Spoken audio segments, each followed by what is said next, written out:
No Jumper, coolest podcast in the world. I'm in here today with my man, Almighty Suspect.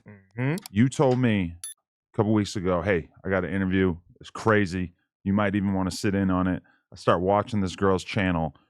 And you want to know the tipping point for me when I realized that this was just not the type of chick who normally starts a YouTube channel, was when I click on one of the videos and you're talking about some rapper drama, and then you had to do the breathalyzer in your car. Start the damn car. At that moment, I knew we are dealing with a real street individual. Yeah.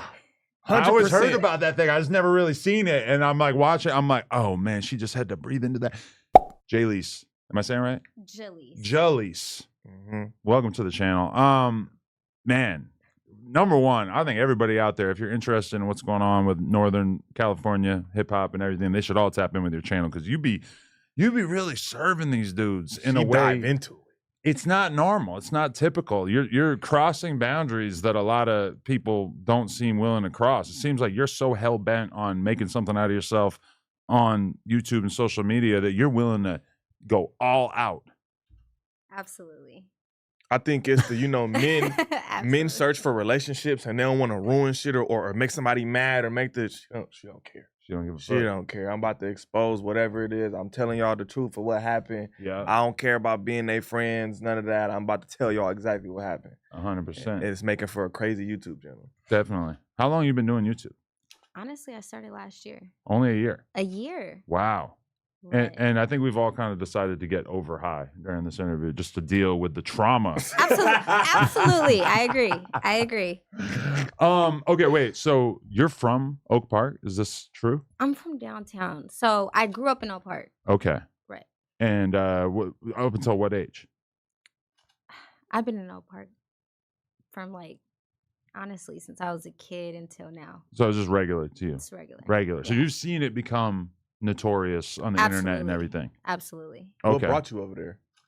Well, my father, when he came from Cuba, he came from they went to Miami, and from Miami they came to Oak Park. That's where all the Cubans in Sacramento settle. Okay. So a lot of people are oblivious to that. They don't know that that's like the honeycomb for Cubans. I wouldn't have known that. It's like Burbank for Armenians. So that's where, absolutely, if the Island Boys come to Northern California, that's where they should tap in. Are they Cuban? Yeah. That's new. Maybe not the types that y'all would want to claim, but they're out there. I don't think so. Okay.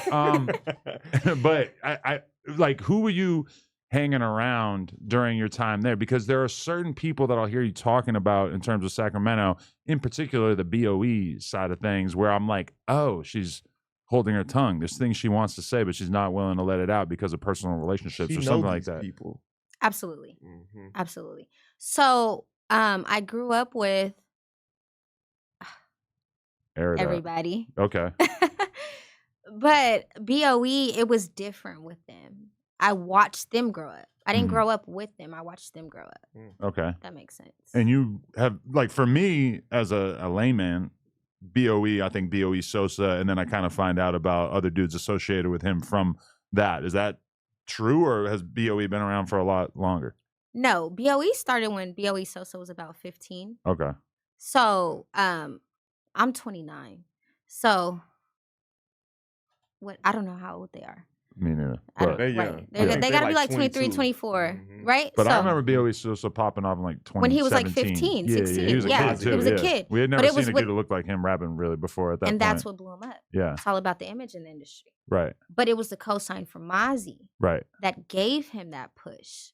So I didn't know BOE Sosa personally, but I was around his infrastructure. Okay. If that makes sense. All right. Right. Now Mazzi, that's a different story. Okay. But why? What was your association with Mazzi? Too. Yeah, let's just air that out. We want to get to that one too. With Mazzi, Mazzi would always come to my school. I was going to Sac Heights in Oak Park, and so I was around Fab. Fab is who Mazzi was highly affiliated with. Okay. He doesn't talk about his brother Rob, but Rob is the one that passed away. That he is harboring all this anger towards Oak Park with. Okay. He's not going to admit to that, but they'll say in the People's Plan, he says that. Like, I pull up to the gravesite to go see Rob off, like Uzi off of 8th of Syrup. So he addresses it, but he directly addresses it. Okay. So this is where his anger with Oak Park comes from. Okay. So when I was going to Sac High, I was with Fab. Like, I was on 2nd, I was on 4th. Like, my best friend was Nani Blanco.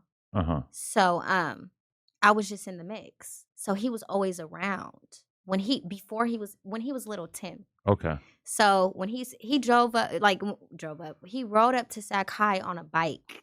Like, this is how long? What year is this? I want to say 2007.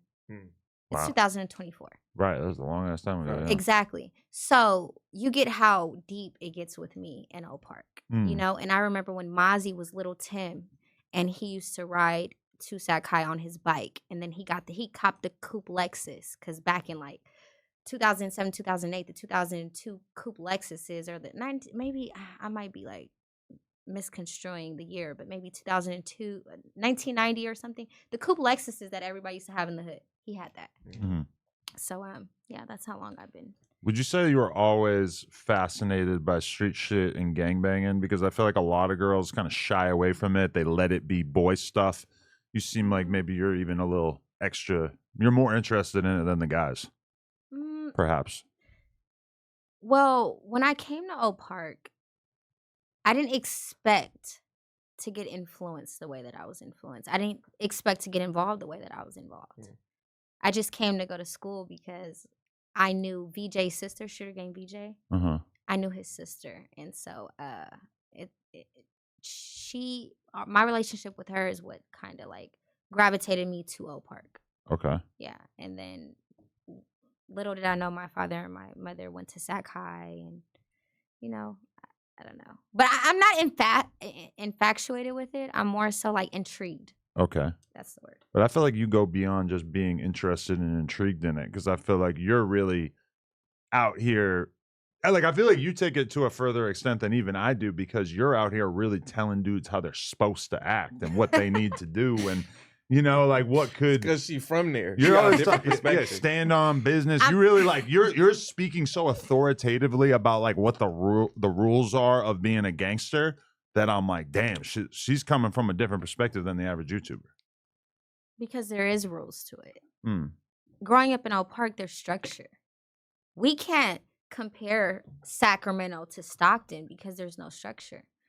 Sacramento, Oak Park specifically, is one of the most notorious neighborhoods in Sacramento. I mean, let's just reference their backdoor activity. You know, they play like an Ivy League sport, and all the cases go cold. This is how sinister Oak Park gets. You know what I'm saying? With the politics, with their structure, with the way that they maneuver. So it's like I grew up underneath that format, underneath that guidance. So it's like when I see this new age of gangbanging, I'm like, that you're not even doing it right. Okay. You want to you know what I'm saying? Like, you ain't supposed to, you know what I'm saying? You're supposed to keep that. Yeah. Like, they don't keep it stitched lip no more. So do you go so hard on EBK because of the animosity from Oak Park towards them, or is it because of just your personal feelings about some of the stuff that they might get wrapped up in? It's just everything coincides. So honestly, with EBK, it's like I see. Okay. With EBK, I get so passionate about it because it's like they're not structured. It's not the animosity with Oak Park. Because if it was up to Oak Park, I wouldn't even have any dealings or any associations or any opinions about EBK. They would be strictly enemies. I don't look at them like that. Okay. Now, I do come for EBK Young Jock from time to time. But I do. But he's the messiest one. I mean, let's be real. He's been in the most shit. Yeah, he's been in the most, for sure. For sure. But it's like with EBK, it's like, it's more so their affiliations with them involving themselves in the Sacramento politics. We gave them that platform. They won't admit it, though. How you feel like that happened, the bridge between Sac and Stockton? Well, Bris was the bridge. So without Bris, there would have been no platform for Stockton, and I'm going to be honest. Okay, wait. So break down for those who are not mega fluent in this. Bris is from Sacramento, but he's from what's it called? Fruit Ridge. Fruit Ridge, right? And so he was like at one point was good with Oak Park, but Absolutely. then there's tension. They split off, and then that becomes like a major area of tension. And they say you a big part of that tension. How you a girl starting gang wars? That's crazy. We don't know that. I mean, I started a gang war on accident. Oh my! So let's listen. Amazing. It was an accident. This is bad. We gotta get to the bottom. I think I made Flacco history thumbnail. with that though. Like I think I was like the only girl that created a gang war on accident.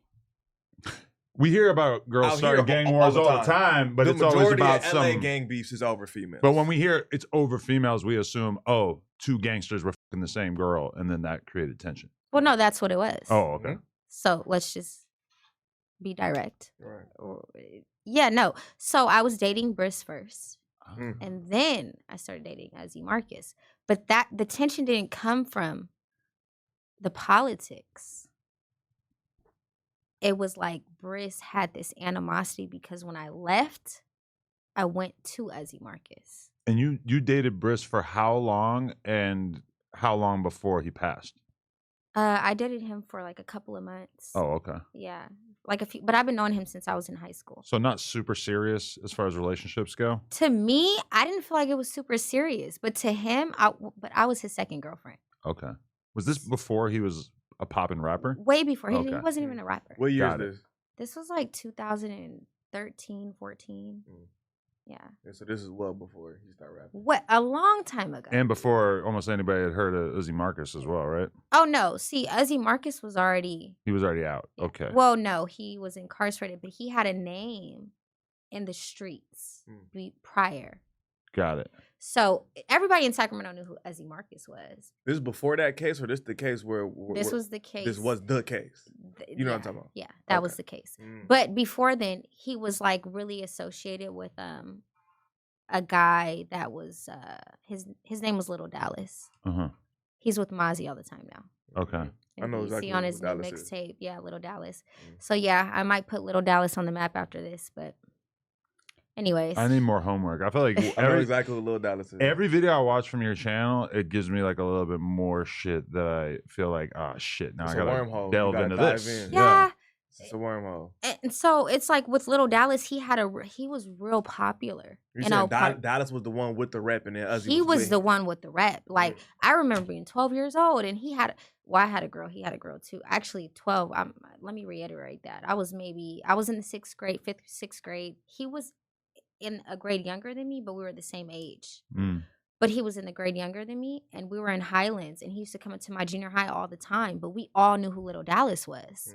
Like, he was real popular in Sacramento. And like, he's from Oak Park? He's from Oak Park. He was already cracking in the streets. Oh, he was already popping. So that's what caused the friction between Fruitridge and Oak Park, because Lil Dallas was from Oak Park. And then he was messing with Frank Lone. Frank Lone is a subdivision, infrastructure. I wouldn't even say subdivision. The Norteño side. The Norteño side. He was rocking with Frank Lone, 36th Street, which is what Azzy Marcus bangs. So Azzy Marcus and Lil Dallas were best friends. So if you listen to Lil Dallas's old music, like he'll say, "Oh, Azzy Marcus in the back with a bat. He got my 40 in a." Yeah, like he'll say that, like, but we all knew who Lil Dallas was. We didn't know who Azzy Marcus was. But then when that case happened back in 2012, we all knew who Azzy Marcus was. Okay. Right. Yeah. And remind us what was the Uzi Marcus case from 2012? So the case was 2012. Because I didn't interview him or get familiar with him until his brother killed a girl, right? I been knew who he was. Remember that? Remember that? Was crazy. That was how I got introduced to him. I granted kind of I figured that sensationalized, but yeah, that was a crazy storyline. It made media coverage all over the world. Yeah, that Absolutely. was wild. Yeah, it was. He killed two girls, or was it a girl and her boyfriend or something? No, it was two girls. Yeah, I think it was on live. I want to say I've seen it. You ever around that guy? You were around that guy back in the day? Absolutely. Really?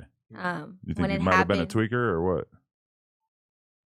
I heard he was on something. Okay. And my kids were actually at that home at the time that it happened. But they're not going to say that. We had to go. Your kids were at the home when that murder happened? My daughter remembers that incident vividly. How old is she? She's 7 now. Jesus She's Christ. about 4. Wow, that's so I had to go down to the precinct in Vacaville, and they had us there for hours. And I'm like, I'm just here to come get my kids. Right. But, you know, they were trying to like, they wanted to like sweep it under the rug. I just wanted my kids. And they kept us until they were able to detain him. And then when they got him, that's when they released my kids to me. How many kids? 2? Yeah, a daughter and a son. And the daughter's the older one? Yeah. Okay. Wow. And these is Uzi Marcus kids. Uzi Marcus, yes. Those are his kids. Oh, shit. Wow. So his aunt lived in Vacaville. And so it was at the aunt's home. Mm-hmm. And I was So advised not to say too much. You remember but I'm he going was to tell you filming guys. himself with the bodies and shit? Yeah, no, he was. He had to be off something. Oh, yeah. That was crazy. I assume, yeah. Yeah, no, he definitely was. And it was a tragic situation for all of us to endure. It took me 2 weeks to watch the live video. I got a call when I was at home, and everybody thought it was me. Because we were... no, like, people really thought it was me. And I'm answering the phone at 2 o'clock in the morning, like, what are you guys talking about? And then when I finally, like, when people started to explain everything to me, I'm like, my kids are over there. What are you talking about? So I call his mom. And I'm like, we got to go to Vacaville. And she didn't want to go. And I'm like, you have to go. Because, you know. And so we went. And we were in the precinct for hours. That's a crazy situation. Wow. Yeah. How'd you actually meet Uzi Marcus in the first place and ended up dating him? So after the Bris thing. With Oak Park, we were in the same circle. Okay. So Uzi Marcus Hood fucks with Oak Park Hood. Well, the hood is in Oak Park. Same shit. Yeah, it's just just a Northaniel side. It's kind of like being. It's a little different, but because down here it's a little different. But it's basically like having a black hood inside, Mexican hood inside too, it, but they separate, but they still function with each other. Exactly, right. Absolutely. So we were in the same circle, and then he dropped Kigdo with Mazzi, Jonah B, Mazzi, and he was the last verse. And so I listened to it, and I was like, I hit up Nani Blanco, and I'm like, so you listening to music just rapper shopping, huh? No. Okay, Adam, don't do that. You can't say that because listen. That must be way more fun. We don't get to do that. Listen, at the time, it was like, I did want to be a rapper at the time. Oh, okay. So it was like, my best friend was a rapper. Nani Blanco was real, super, super viral in Sacramento in the Bay Area. Due to her career now, a lot of people aren't going to acknowledge her. But, we're not friends anymore. But that's irrelevant. But anyway, so she, she was a rapper. I wanted to start rapping. So I felt like I needed somebody to match my stilo. So you felt like that was finna be your Clyde to your Bonnie in a rap game. Absolutely. That's what you felt like. You've always been into gangster ass dudes. No. Bris was not a gangster to me. At that time, or? At that time. Okay. Maybe when he started rapping. Yeah. I guess. But okay. At the time, no. He just was a trapper. But you're the kind of girl who like dates gangster ass dudes and then tries to pretend that they're not really that crazy. Like it's all normal. Like, oh, this ain't that crazy. Well, just a regular guy. No. with Uzi Marcus, I was watching his case. I can't even say that it was a music video to where I was like shopping for him. I was watching his case. So Net the Pharaoh's baby mom. I went to I didn't know if my first love, I was with him before I dated Chris, and then after Chris I dated Marcus. So Net the Pharaoh's baby mom, she was posting the story on her Facebook. Like their trial, because I guess one of his co-defendants, she used to date them. Can you break down what case exactly you're talking about for people who don't know? Yeah, so it was a situation. It was a homicide that transpired on June 4th, 2012, and it involved a 3-year-old little boy, maybe 4. Oh, I remember this. Yeah. Okay. So Jada, which is Nef the Pharaoh's baby mother, the mother to all of his children. I think they have about 3 or 4. I could be wrong, but it's a few. And she shared the story, and she said, "Free them." And so I remember clicking on the story, and it said Uzi Marcus. And I was like, I think this is who Little Dallas used to rap about when we were kids. And so from then on, I was just watching the trial because it was publicized. And so the trial was publicized. And I just watched him. And that was even when I was dating Chris. I was dating Bris. So when me and him broke up, Ezzy Marcus was already on my radar. So in the midst of all that, he beat his trial. He beat the trial. So he came home. He came home. So he was looking at life. He sat down for about 3 years. And you was with Bris that whole time? Yeah, during that time. Okay. Yeah. But he was just on my radar. Ezzy Marcus was just on my radar. But see, what kind of radar? Like, because on some, if I leave this nigga, I know who I'm going to next. That's how females get in. No, right, but did you have any hunch that you might be the misinfo of Northern California gang politics? No. Nah, this before all that. This is 10, 11 years ago. Okay. So, what is it, 2024? This is years ago. It just sounds like you were studying the game and the atmosphere to an extent where it's like, it almost would go beyond just interpersonal stuff where like you knew at some point you were going to maybe be a reporter. I never knew I would be a reporter. I wanted to be a rapper. Oh, yeah, right. Okay. But now, like, no, I want to be a reporter. Like, this is my job. She was in the mix, and she could use all her experiences to do exactly what she do right now. Because everybody, like, me and you could speculate. She was there. Shit. Right. Or she knows somebody who was there. She could call somebody who was there. It's different when, you know what I'm saying, when you that close to the politics. But we're looking at it like she was gonna, like she knew that all these guys were gonna be relevant when in reality, like she just might be like really good at calling out talent early on. No, I'm really good at potential. Right. There you go, Adam. Right. There you go. I feel like I got that skill set too. I just don't date them normally. Well, okay. I fall in love with potential. I'll be honest. Okay. So with Bris, he wasn't a rapper though. So to me, it was just he was very charming. When we got together, he pumped the gas. He didn't let me pay for food. Guys are usually scared to get out of the car and pump gas. Yeah. Oh, Ezzy Marcus is not gonna pump the gas. Right. Oh, but Bris is gonna pump the gas. So that was my prince. Like everything Bris did was like my ideal guy. And then he moved weight.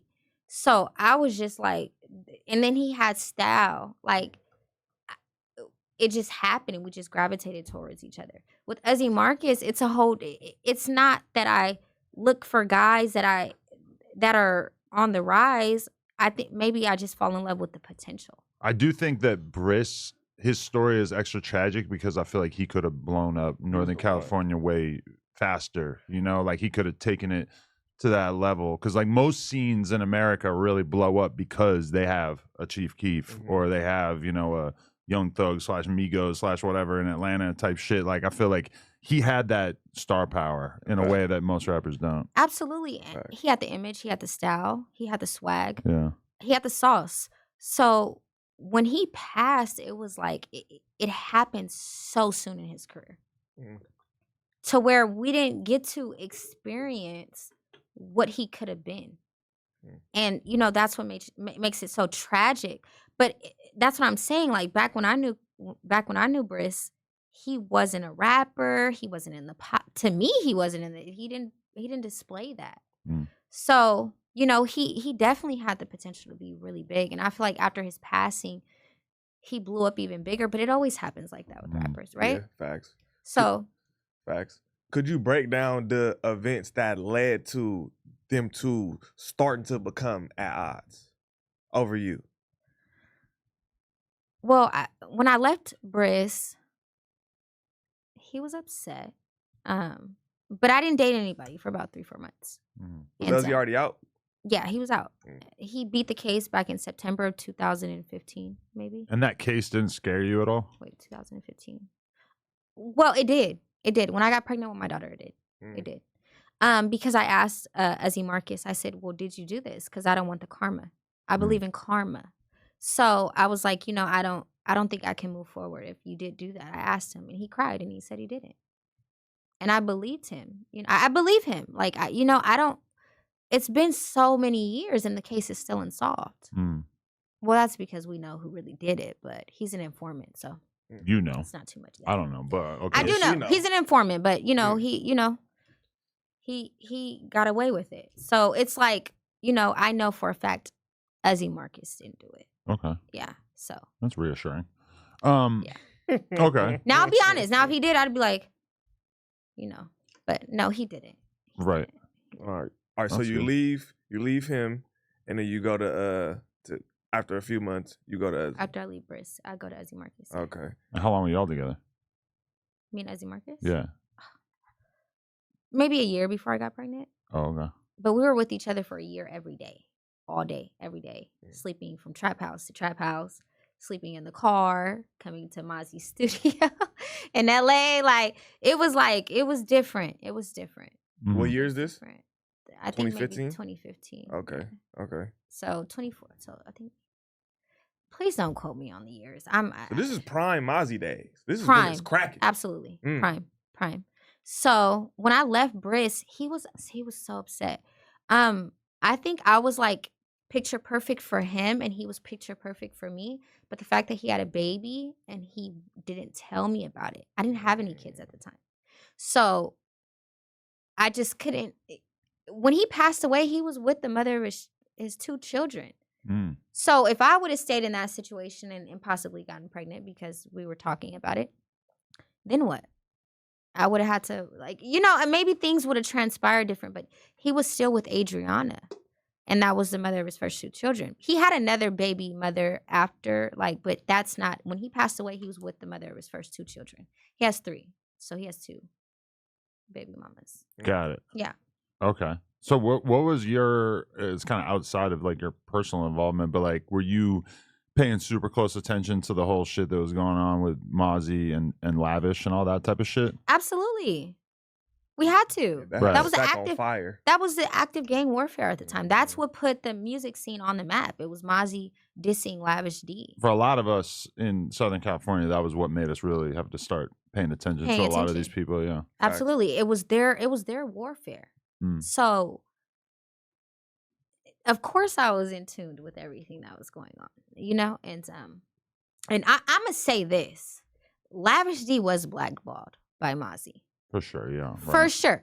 But what I will say is, okay, I don't want to say that. I mean, did Lil Durk blackball the FBG dudes? I mean, even if it was just him telling people nah, don't with him.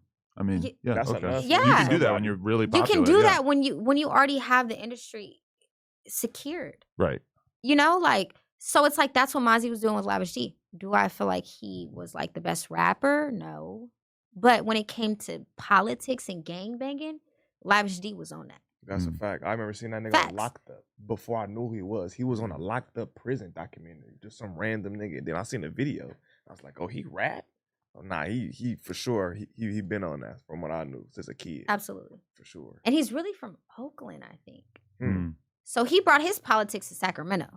But are you over there just waving the Mozzy flag, just rooting for the home team, or are you more objectively just observing? No. Shit? I was definitely waving the home team flag. I was definitely Mazzi.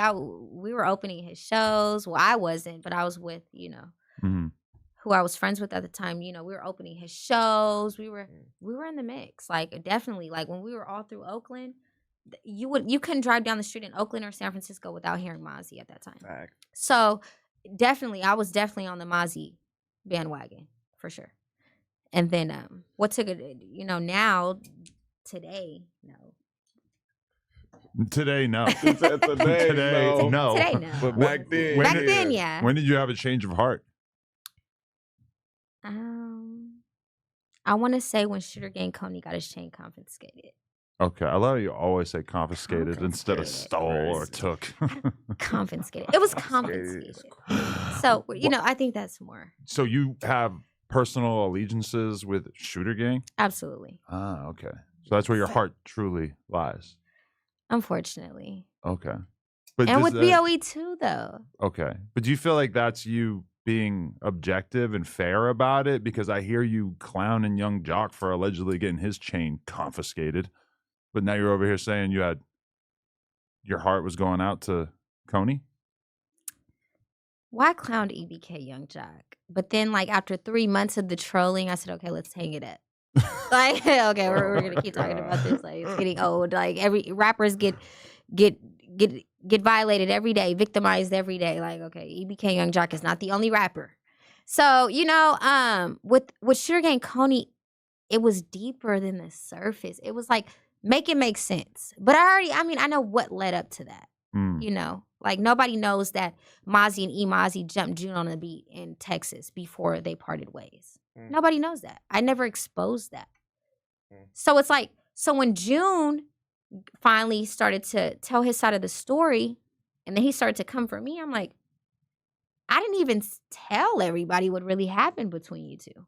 Everybody who was involved always, I ain't gonna lie, I wondered what happened with June and Mazzi, because they just was on everything together and they just separated. And me, for me being an LA nigga who love the music, they're like, damn, you see the whole thing switched. I don't see no more June on the beats. And it was silence for a long time. Was it already known, like, in Sac what happened? No. Well, if you were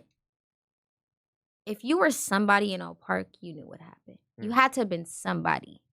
So we knew, but the media, the fans, the people didn't know. And it's like, it's more to that story. So with Sugar Gang, Coney, and Mozzy, I seen the tension coming. It wasn't, so when it happened, it wasn't, but I feel like Mozzy waited until like certain individuals were gone to do it.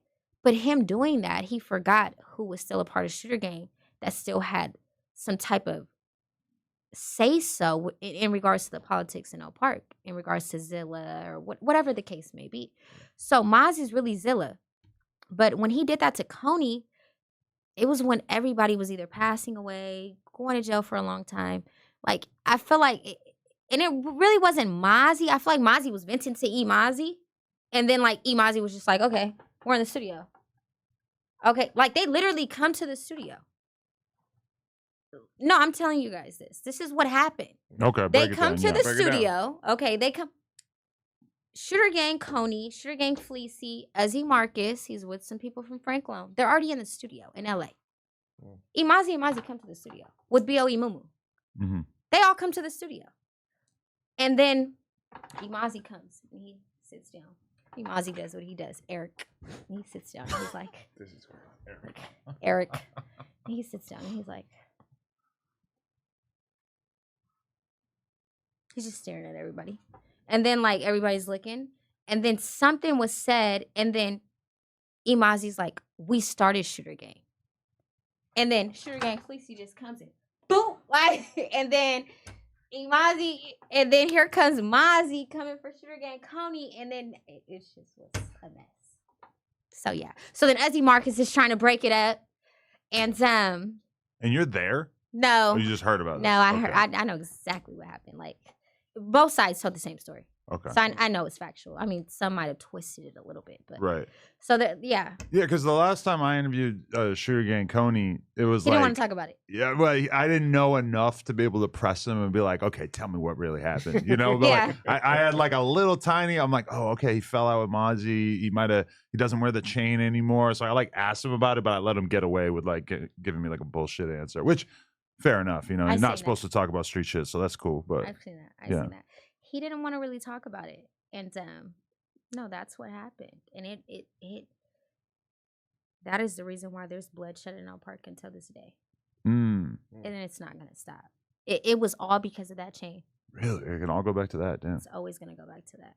Wow, crazy. So what are you doing throughout? I'm thinking about this whole time period, 2015 to like 2020, because you kind of talk about the pandemic as if it like kind of changed your trajectory, right? Yeah, absolutely. Well, during the pandemic, I mean, we were all stuck in the house, right? And that's when I started to have the friction with BOE, and then me and Uzi Marcus weren't together. We just had our son that year, and then Chris passed away. Bris passed away, and then why are you always switching that up? I know one's his government and one's his like rap name. Because it's hard. Like it's like I say Chris, but I feel like you're like correcting yourself on some gangbanging shit. Like, is that part of it? Like you feel like you're supposed to say it a separate way, or are you like separating the man from the rapper? Just to bring clarity. Like it's the same person. So when I say Chris, it's Bris. It's not. I know Bloods will be like, so I was eating cereal. I mean, burial. And it's just like, okay. She just making sure everybody knows exactly what you're talking about. It's clarity. So I just want everybody to know, okay, I'm talking about Bris. But it's I call him Chris, and it's just natural for me. So like 2020, he ended up passing.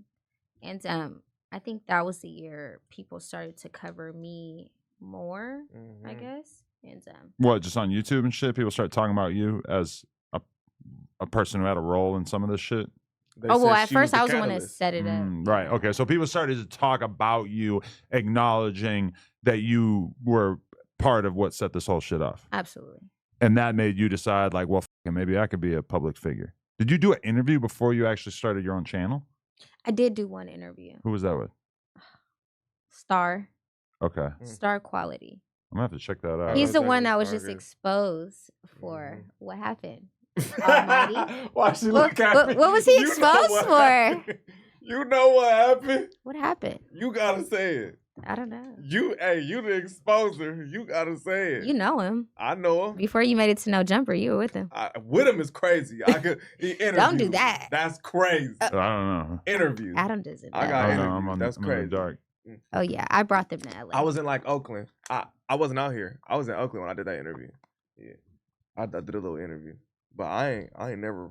Don't do that. That's crazy. Don't do what? I was just asking you, like, who is crazy. it? Like, I know him. You feel me? I know exactly who that is. That nigga interviewed me. But rappers still do interviews with him. This is crazy. This is crazy. You feel me? I feel like after that, once you know, that's wild. You gotta tell him what happened. Because now we speaking in codes up here. Jaleec interview. But then I'm not gonna be able to figure it out. Man, Star Quality, that's okay. Man, so you gotta say it. Do you know how people like get on your podcast and you notice how they don't want to say the names? And I'm like, well, this is the name. This is the name. Yeah. I haven't like sugarcoated one name. Okay. Yeah. No, that's good. Yeah. Because I don't. Live your truth. I feel like, why do you sugarcoat the name when we already know who you're talking about? And you already talk about all the shit on your channel. That's the weird thing is when people will talk about every single beef they've ever had on their Instagram lives and shit, but then they come to an interview and they're like, oh, no. I don't know. I plead the fifth. Yeah. It's just like. Adam's the fifth. I seen, but people do the same thing. Like they'll write a book and then you interview him and you try to ask about things in the book. Like Keefy D is like the king of this. And he'll be like, no, I don't want to talk about that. It's like, it's in the book. You already exposed it. You already published it. And hence you have a Vlad interview where he's reading excerpts from the book to him and being like, did you not write this? And he's like, all right. Right. And then they look at you and Vlad as like the feds. Right. Like, I only can work with what you're willing to talk about. And also anyone, if you came in this interview beforehand and were like, listen, there's one rapper that I just don't want to talk about because it's some crazy life or death shit, we'd be like, all right, cool. That's fine. You know, we do that all the time. Somebody says, I don't want to talk about this one beef or this one lawsuit or this one fight. It's like, okay, yeah, that's cool. The blame not all on you. You get up here and say what you want. Right. You know what I'm saying? Right. For sure. So I don't want you guys to be like, oh, she's just putting all the names out there like that. I feel like if I'm going to talk about it, I don't want to sugarcoat it. Right. So the interview was with Star Quality. Okay. Whether I want to give him any clout or not, like that's, if you look it up on YouTube, you'll see it. He's not going to take it down. I made his platform. And that set you off, that made you feel like maybe I could be the content creator? No. So I played behind the scenes. You interviewed Manzo. Yeah. So I was managing Manzo. That fool. Yeah, I was managing him. What happened to him? He's just traveling. Jesus I don't know. Christ. Remember Treyway 6K got so mad at him? Yeah, that was wild. Oh, yeah. It was wild times. Yeah, when you started messing with him, I was managing, I was more so managing Manzo than Star. But I brought them to LA and I got them in Draco the Ruler's concert, Blueface. Big Sad. Like, my first interview was with Big Sad. But Manzo has all the footage. I even interviewed Slim 400. Manzo has all of the footage. Really? You fell out with him too? Absolutely. It was my address that he dropped. Oh, but then everybody made it seem like it was Treyway's. And I'm like, okay, nobody wants to. Okay, fine. It's fine. This is crazy. Because that was the allegation, that he was dropping the load to Treyway's ops. But you're saying that was not true. It was my address. And let's clear the air. Manzo did not give up Treyway's drop. Okay, that's good. It took many years, but he's now been exonerated. Cool. Yes, it was photoshopped. DC photoshopped the picture. Oh, and this another person. Because I was thinking, part of what I was thinking when I was watching your channel, I'm like, so when DC Baby Draco, sorry, Micro Drake. I call him Micro Drake now. That's my new nickname for him. Yeah.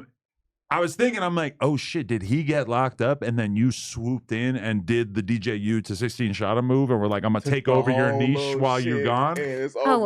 Since I made you, I might as well. This is crazy. Since I made you Manzo and Star, I might as well. I was the foundation to all of their platforms. But did you think oh shit, DC Baby Drago's gone, so I'm just gonna swoop in and take this lane of being like the person who criticizes EBK on YouTube? Yeah. That's wild. That's a wild. I like Absolutely. that you're real about it. Yeah, yeah. Absolutely, because it was like I built these platforms. I didn't see any revenue. I didn't get any credit.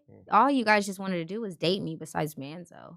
That was really my brother at a point in time. DC, It's tough having a vagina. Oh gosh, it's like, especially in this industry. Yeah. So it's like, and then if you don't date them, they'll lie and say that you did date them. Yeah. Oh yeah, it's life. But that's how I felt at the time. Like, that's why you got to hang out with expert pussy getters like us, where we don't act like it's all important like that. Oh you know? my Just goodness, relax. You hang out with the sharps of the world. There you go. the wannabes. You heard me? Yeah.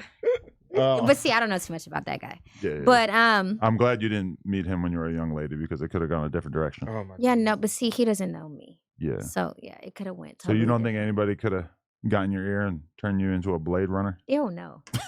No, not even anything like that. It's like you just gotta have a mind of your own. I've always been independent. Like, it seemed like that, but then we hear about you with other rappers, but then it's like it seemed like you were able to navigate those situations. You didn't get dragged into the drama No. super bad. No, it was like when people look at it, they're like, oh, all she dates is rappers. How? Who? Bris and Ezzy Marcus? And what? EBK Juvie? And a long my time God. ago too, for the most part. Right? It's so long ago. So it's like, what's new? Do you know how many industry rappers are in my DMs that I don't even respond to? Like, I don't want to be known as dating a rapper. I'm literally about to graduate with my bachelor's in entertainment business, averaging over a 3.8 accumulative GPA. I want to build this on my own. Where are you going to school? The Los Angeles Film School in Hollywood. Wow, that's impressive. Yeah, and it's been so hard. I graduated in June. Really? Wow, congrats. That's dope. Yeah, so that's why, like, each class is just getting me closer and closer to, like, what I want to do ultimately. I didn't think I would ever do this. I wanted to be a rapper. Now I'm like, I make more money than the rappers. Why would I do that? What do you, just kind of a sidebar, but what are you ultimately trying to do? Like, what kind of gig are you trying to get, or what kind of business are you trying to start? Well, I have a business right now, but it was originally a record label, but now I want to start doing documentaries. That's the lane I'm switching into. And I'm working on an app right now and a website to where it's like I want to cover underground rap news, but not just Northern California. The East Coast, the West Coast, the UK, all over, Puerto Rico. Like, I don't want to just be sectioned or programmed to only cover Northern California. So that's my ultimate goal. But it's good to start with like a central topic to focus on and then branch out from there as time goes by. That was my plan. It wasn't like I was gonna do this forever. Like, be for real. Like EBK, like Mazzi, like, be for real. But like, it's also like by you covering content that is relatively niche, it's like then if you get a breakout star, which kind of it seems like Jaaybo could be that, then you're the one who's right there documenting their whole fucking life story, and that could become like massive. Academics. If he becomes Chief Keef, boom, now you've hit the lottery. Yeah, no, that's kind of what's happening right now with EBK Jaaybo. I'll admit it. Yeah.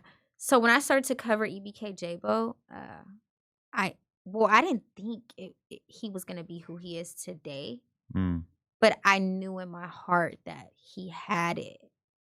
Okay. So suspect pretty early on that he got me to interview him before I would have known about him. Yeah. That's really? A fact. Yeah. I brought him so you're the one that like does the scouting, like in A&R. I'll be saying. Oh, let me find out. I'll be saying. A&R says. I've been saying. I did just see Adam's music video. What happened to it? You took it down? I have many music videos.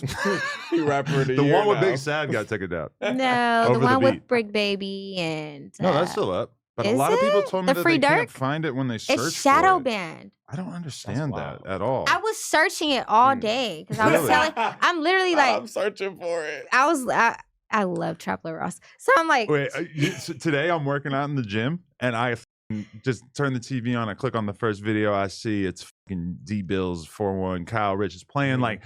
All the artists that I kind of listen to consistently, it's playing it. Like the 5th video it plays is me and Brick Baby and Luscious shit. I'm like, you feel like a rapper. I'm in the algorithm. Oh, I just got us a view. Damn. Yeah. Oh, we're tuned in like that. We all love the song. Wow. We love this song. Me and him, we were supposed to get in the yo soon. I was like, where's Almighty at on this song? Interesting. Wait, y'all dating? That's crazy. What? Oh gosh, crazy. Adam, don't do me like that. I just felt the energy. I'm like, oh shit. Okay. That's crazy. Okay, but one thing I always have kind of said to Traveler Ross, because he says that he gets all his information from Reddit, from Twitter, from social media, whatever, and he claims that he doesn't really have any like sources. And that's always occurred to me is that like you could do a different type of channel if you just had a guy in O-Block who was feeding you all the information straight up and you knew that you could trust him and he was telling you shit way before it hit the internet, you could be a person that has the scoop on all kinds of drama and shit like super early on if you were actually willing to either compensate them or just form that relationship or whatever. But it kind of seems like that with you, where you seem like you have enough sources that you're like finding out about shit way before the internet typically does. Now, I don't know I'm a fan of Traveler Ross. So I don't know. I don't want to say he's not telling the truth in regards to that because my sources come from fake pages, anonymous pages, and they'll say, please don't leak the information. Like there's a page that I deal with that's anonymous, no followers.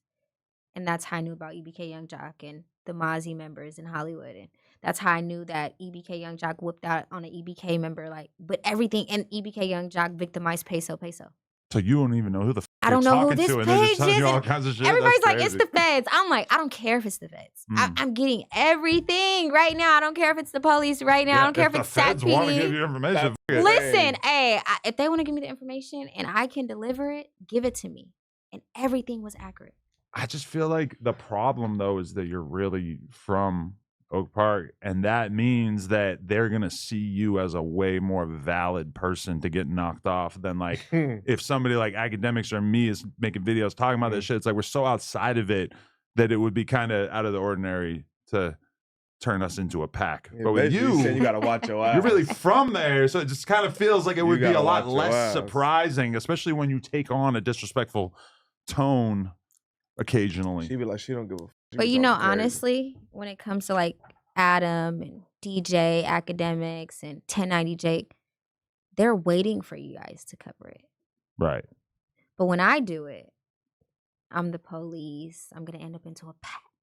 Women get judged a lot more harshly in general, you know? Right. And I think I'm the only female doing this right now in Northern California. I was thinking that. I was wondering, like, I wonder if she even knows what normal girls are like. Because you are so outside the norm of like every other chick. Like I was just hanging out with Kazumi. Different type of bitch. Yeah. Completely different. Very different vibe. Yeah. Facts.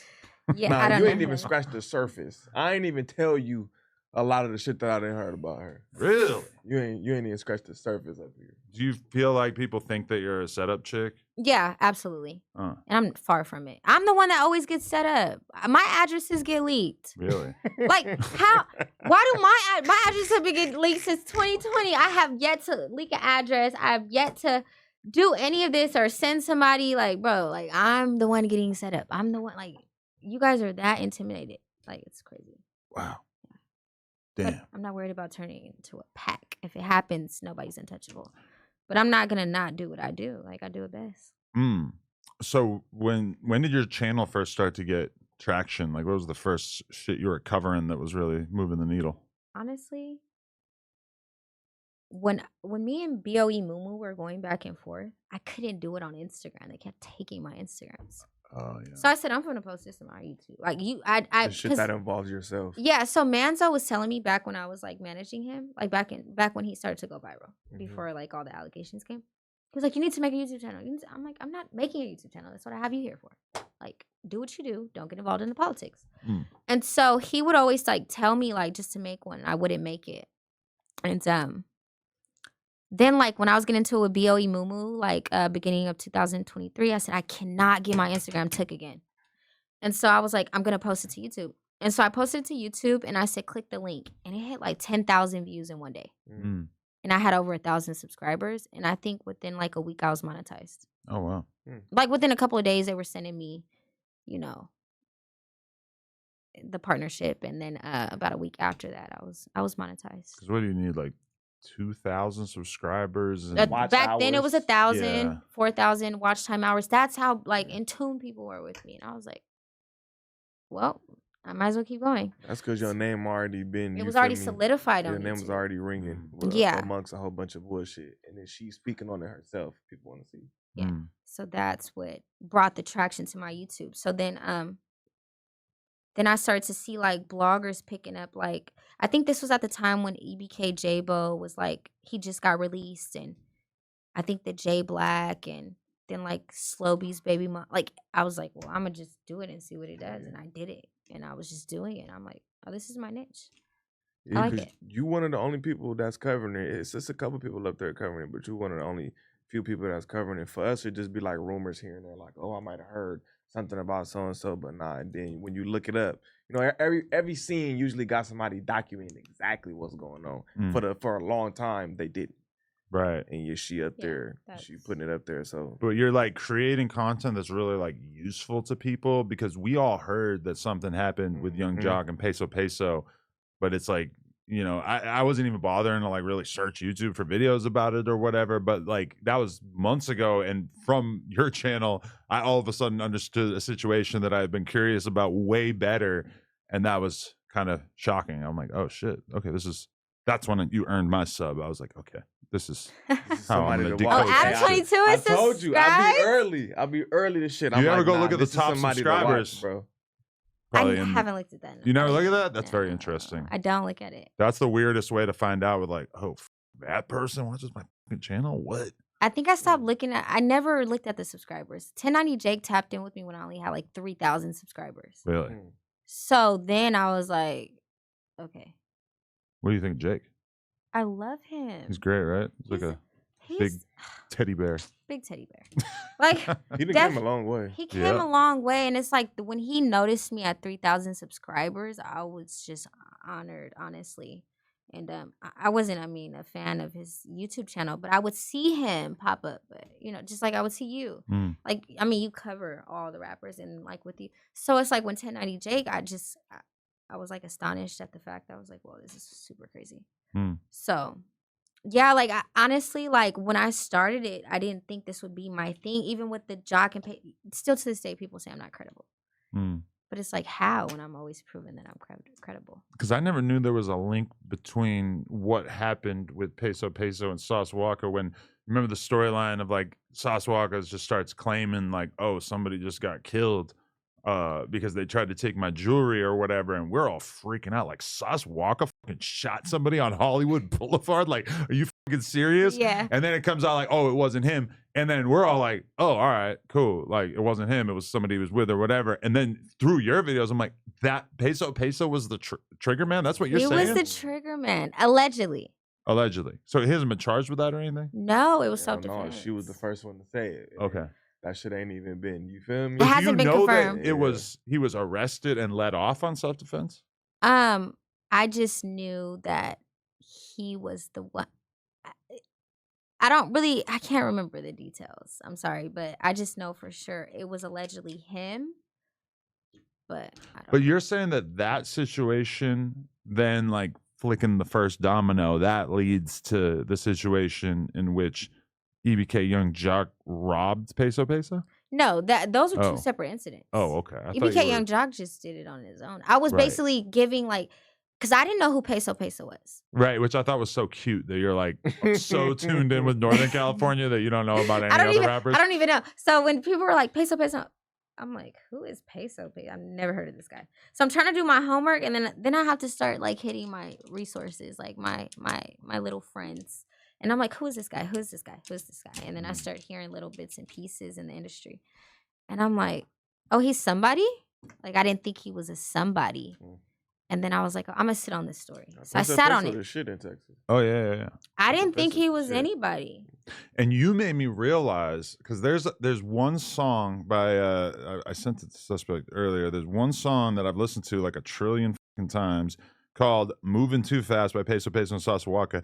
And there's part of the song where Peso Peso says, you trying to take my shit, like, you can have it, but you gonna start a war. And it always like stood out to me that was an interesting lyric, because most rappers would never acknowledge that there would be ever a situation in which they would get their jewelry taken. But that lyric kind of mirrors exactly what happened you're with EBK Young describing. Jock. Yeah, no, but you know what's very ironic with rappers? They kind of like predict what's gonna happen to them. Okay, it could have been that too. It could have been that. No, because I think that song was about a week or two. I think it was already recorded, but I had just like, and I was like, look how ironic this is that Jock ended up, but Jock won't admit it. I don't know why. Won't admit that he took his shit. Yeah.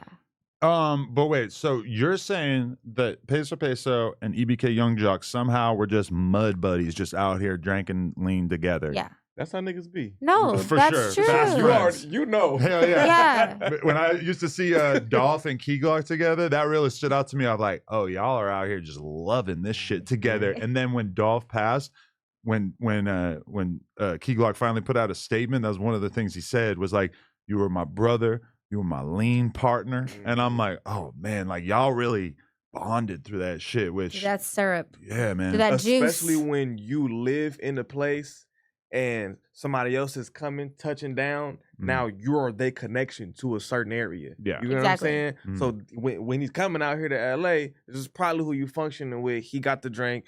He coming to your spot, y'all. You know what I'm saying? You moving around with him because you here with him. He live here.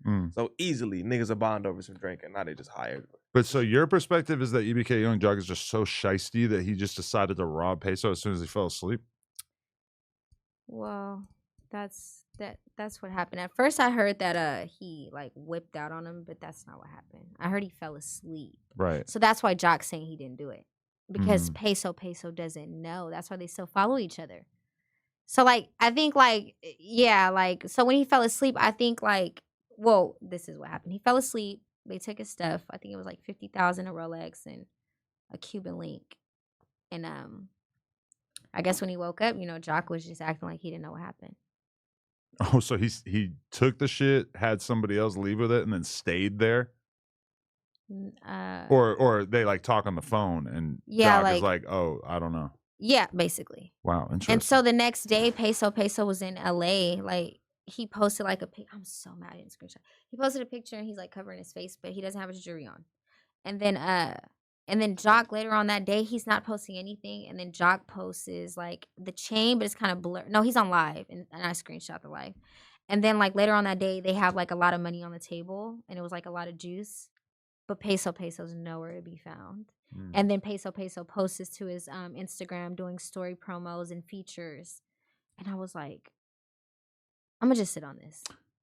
Right. That's a crazy move to bust just because that kind of fucks up your credibility forever. Like for me, that would 100%, like if I was like going to just hang out with Young Jock, I would be like, wow, I'm going to really keep an eye on this motherfucker. I'm definitely not trying to leave anything out around this dude if he's willing to bust a move like that. Allegedly. That is wild work. But your villain origin story for this, which that's what I like, is that you kind of put all the pieces together, made it real comprehensive. But you're saying that because Young Jock got his jewelry taken on Figueroa out here, that basically turned him into this fucking psycho who wanted to stand on business and just jack random people. Turned him into a menace to society in LA. That's your theory. This is not the first victim. Right.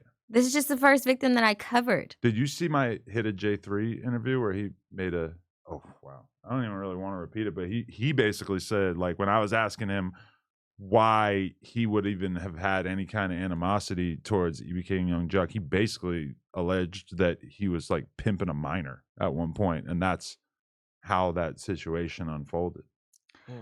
I don't know if it was EBK Young Jock, but EBK Trey B for sure. Okay. Has been pimping a minor since she was 13. Oh, wow. Absolutely. And she's on Fig right now, and she's 17. Jeez. Let's just talk about it. But okay, but now as far as EBK Young Jock, he's young, so I don't.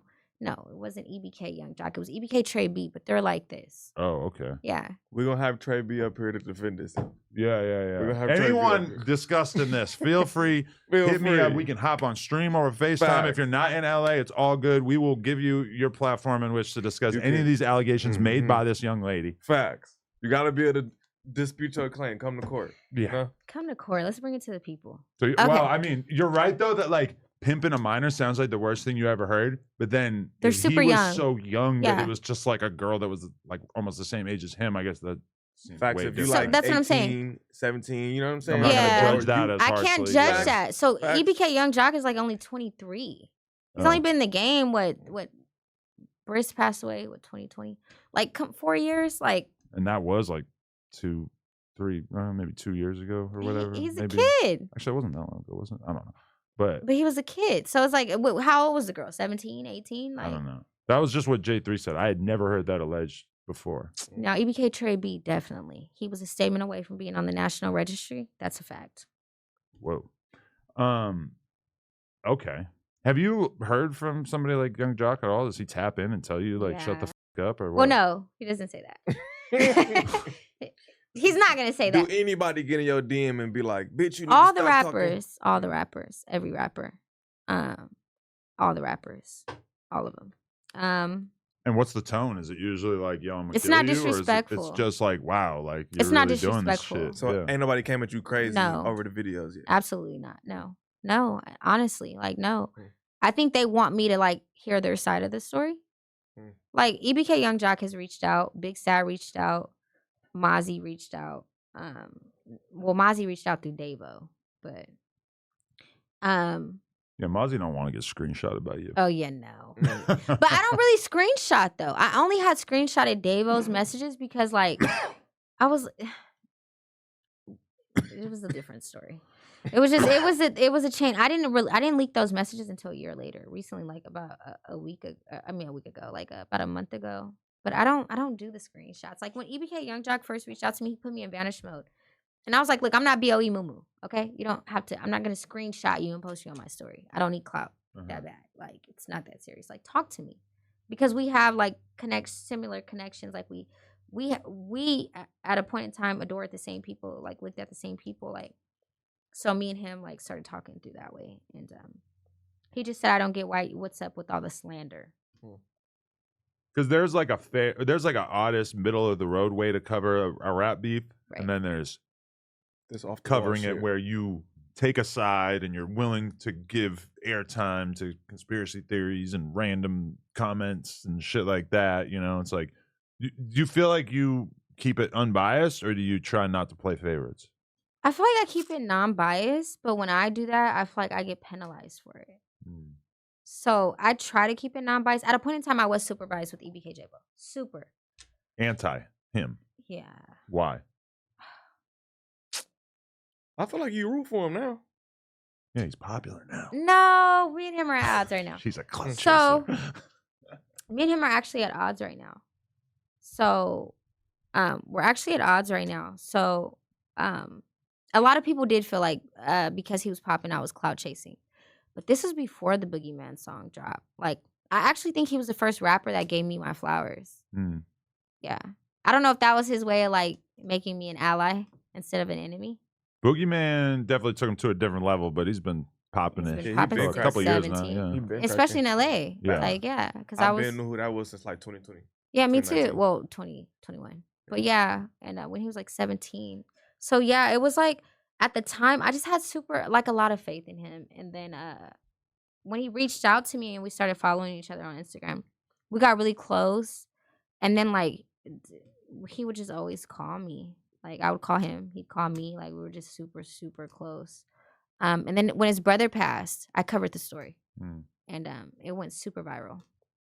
And I think that brought us a little bit closer. But then when he seen that I was starting to, like, get acquainted with, like, his oppositions, he felt some type of way. You think? Because he was, when I interviewed Bands, he was DMing me about it, laughing, thinking it was funny and shit. Like, I see him as somebody where his music is so about ops and beefing with your ops, and he's so not trying to hide that part of his life that it would be kind of absurd to be like grumpy with anybody for interviewing your ops when I would not know what the fuck a fly is if it wasn't for him constantly like isolating that shit. I think it's different because they know her. Yeah. You know what I'm saying? Like with you, it's like he meets me. I'm already the messy ass interviewer, dude. So what does he expect of me? Right. Yeah. I'm messy too, but with you have like a solidified major audience, major platform. He wouldn't know me if it wasn't for this. He would have known. Exactly. So it's like, right. But it's like with me, he felt like I had a different type of loyalty. So like, no, I can't go interview like the Flyboys or the Townhomes. And so I did a live interview with one of the guys that were allegedly involved in his brother's homicide, but they weren't. All the guys involved were convicted. Well, not convicted, but they're being charged right We now. know roughly what happened in that situation. What? So you interviewed some dudes who were lying about it? No, so I was on live with like the guys that were affiliated with the guys that were accused of the crime. Okay. But I was doing, this job. Like we have to keep the people engaged. Right. I can't get on live with EBK Jaaybo right now. You're incarcerated. Yeah, like at his brother passed when he was incarcerated. But did you see that picture of him and that random girl at the store the other day or whatever? I couldn't tell if that was new or not. No. You don't think? Okay. No, he's still incarcerated. Yeah, okay. Yeah. Definitely. No, he's still incarcerated. He gets out, I think, at the end of this year or the beginning of next year. Okay. Man, you got to stay out of jail. Yeah. He got it right now. He has 2 strikes. He has no choice. Well, now Jason Lee has been elected, so. True. Has he? Yeah, he got elected last night. I swear to God, it's on his Instagram. Oh, Look. God? Yeah. Man, what do you mean? He did it. I posted it on my story and I put the, but look, you're going to love it. Ain't no the background music wasn't playing. Oh, he's the new boogeyman. Councilman. Okay. Yeah, but he's cool. Right. But see, Jason Lee isn't like an EBK Jaaybo fan. He made that clear. I mean, it seems like he's not trying to play favorites and I accused him. Somebody told me, ask Jason Lee about being from a Crip neighborhood that beefs with Nightingale. And I did. And he basically was like, Adam, what the fuck? Shut up. Like, he was not trying to hear it, which is what he would do if it was not true and if it was true. He would basically. It's true. You don't know from that response. Right. No, it's true. So Jason Lee, I just figured this out. I didn't even know he was covering. Like, I didn't even know he was from Stockton. They're like, somebody had posted, I think, on West Coast Gang Wars. They're like, oh, the Jason Lee effect. And it was like when the feds came and did the sweep. Right. And I was like, the Jason Lee effect. I'm like, what are you guys talking about? And so then I started to do my homework. And he's really close with Los Mob. He's from the Flyboys. Los, the one that passed away. Okay.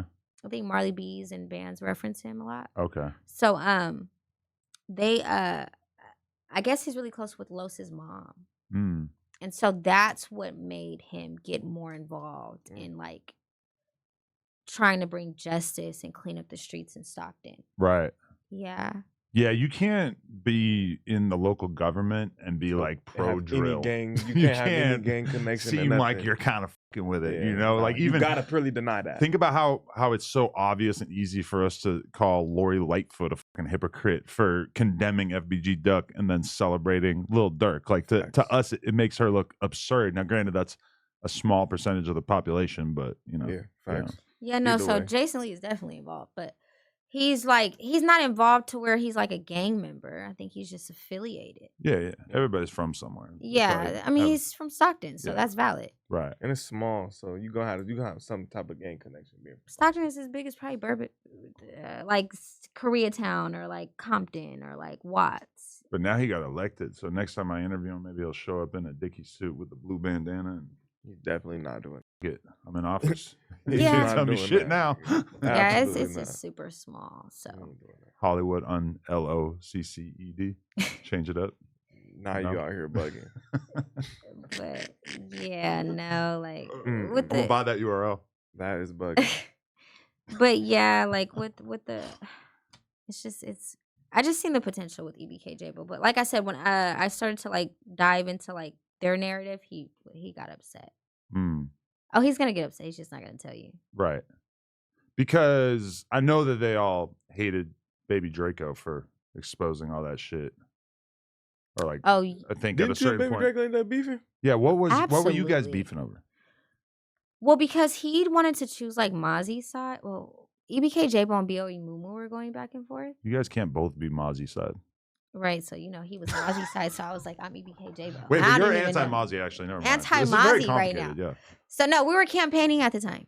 So he, this was at the peak of like his career. Like he started to get a lot of interviews. I think he was even co-host on your we did co-hosted. Yeah, he came up here. I been knew who he was. It's like 2018. Everybody knew who he was. He's a troll. But is he back uploading?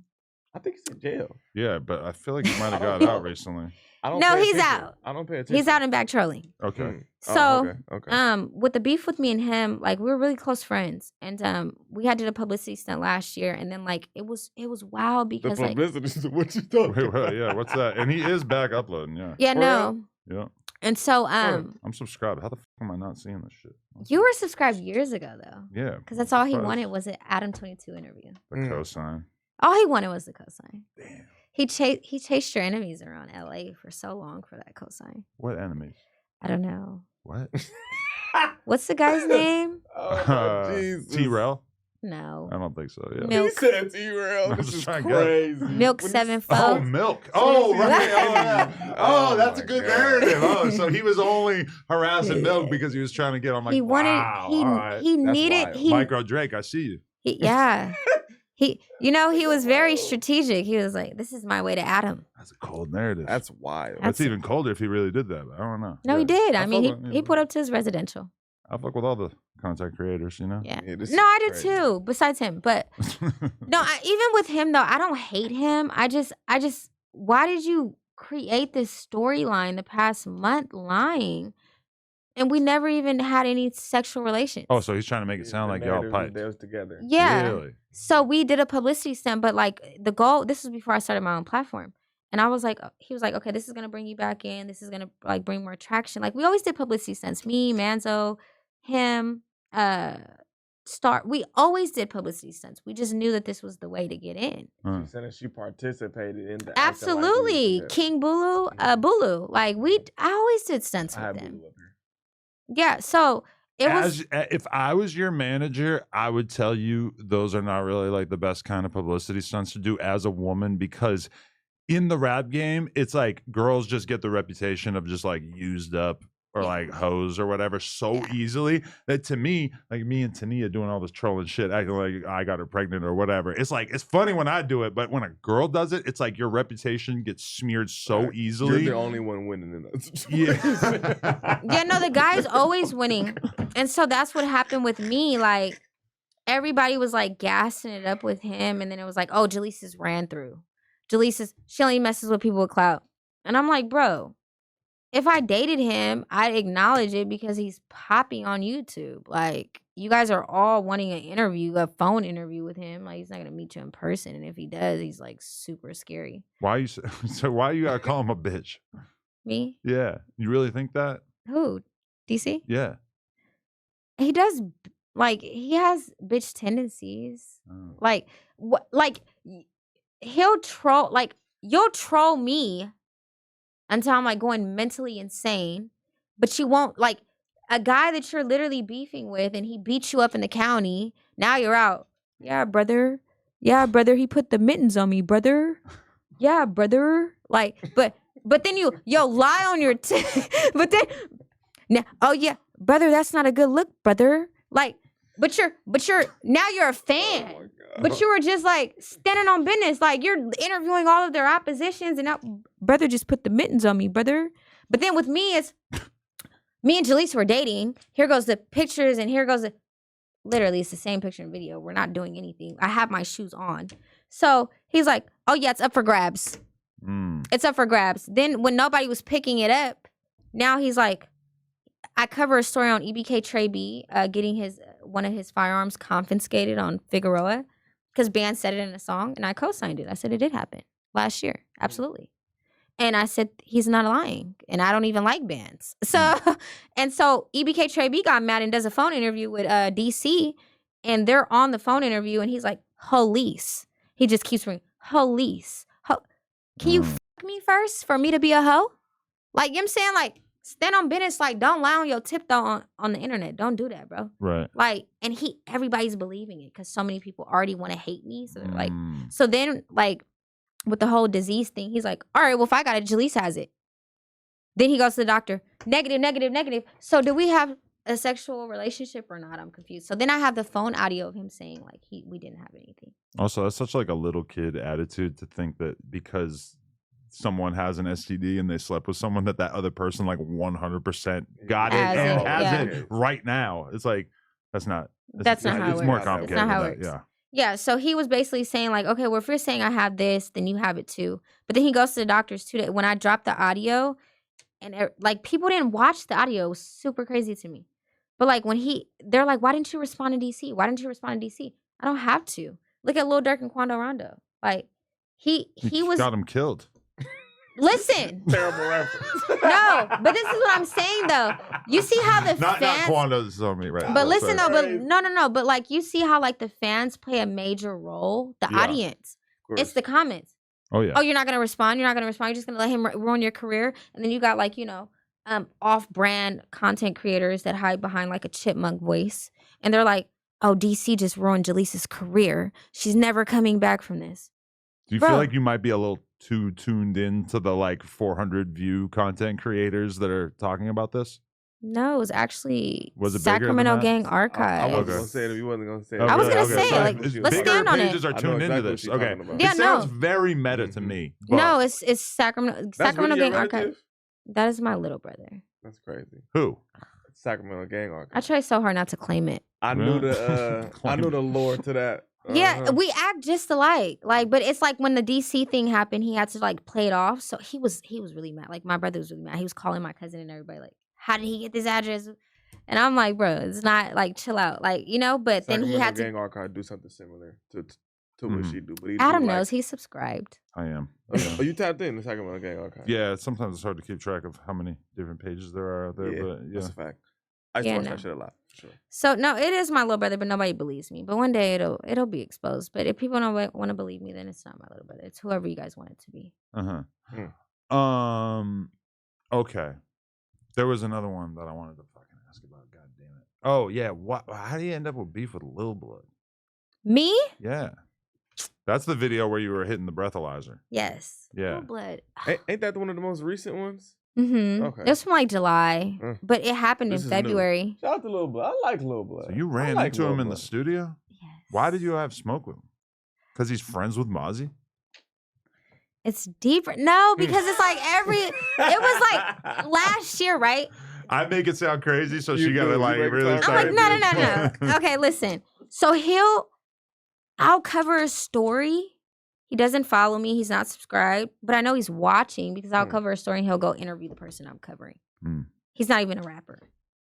He's not even this. Like when me and DC did the publicity stuff, he goes and interviews DC like a week later. Oh, I talk about this guy. You guys don't know him. His name is like King. And I cover him in regards to a homicide that happened in Sacramento last year. He goes and interviews him like a week or two later. So I'm like, okay. So I see him in the studio.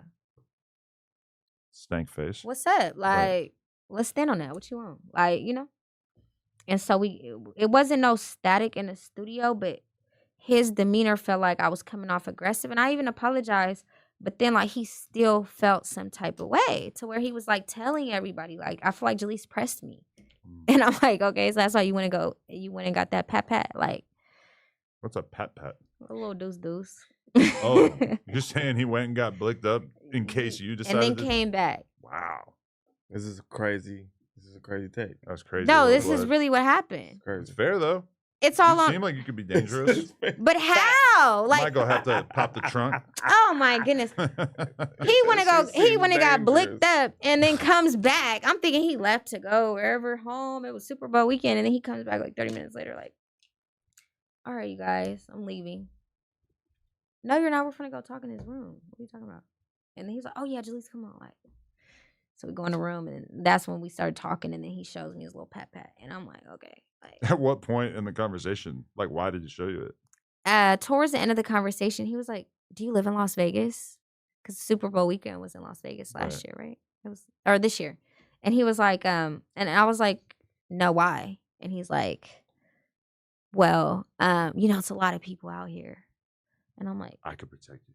No. And I'm like, okay. And he's like, so be careful. And he's like, because everybody's. And I'm like. That sounds awkward. Like, crazy. He's like basically like letting me know like people are on that with me. Like they want to kill me. And I'm like. I mean, you should have known that already. Who the fuck wants to kill Lil Blood? In Vegas? No, he talking about he was her. telling me. He was telling you that he was going to kill you potentially. No, he was telling me like people want to kill her. Yeah. And I said she should already know that. And I'm not going to protect you. You're going to have to figure that out yourself. I guess that was because I got my little pat. Yeah, he got his little pat. So Why are we just making fun of everybody? Look, so I'm like, Lil Blood, We got to hear your side of this. In fact, we got to get his reply. And it broke my heart because I was such a fan of them, like growing up, and I was like, wow. Now it's like, your idols become your rivals. Damn. Yeah. So what happened was I never said anything. This is how I don't expose everything. So I never said anything. I could have went viral when that happened, right? He gets on my live in July, and I'm just talking about it without saying any names. I got like 30 viewers. And then out of nowhere, somebody's like, Lil Blood's in here. And I'm like, he's in what? And then I'm like ignoring it. And then he's like, oh, she only did that because she wanted an interview. I seen this comment. I said, okay, now we got to tell the people we're really happy because now you're doing too much. Don't do that. And so,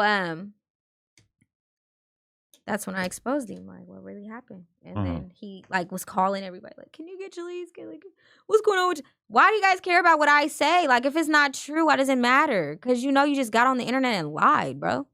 Like, I wasn't even on that. Like, I never exposed him. What'd you call him in the title, though? You call him, like, Mozzy's lapdog. Lapdog. That is his lapdog. That's like one of his favorite. That's a wild take. Lapdog. That's crazy. That's Mazzi. That's Mozzy's like second favorite lapdog. The first one's Mazzi. Jesus. You're saying Mozzy tells Lil Blood to go to the store for him? If he told him to go get him like a backwood, he would. I'm just kidding.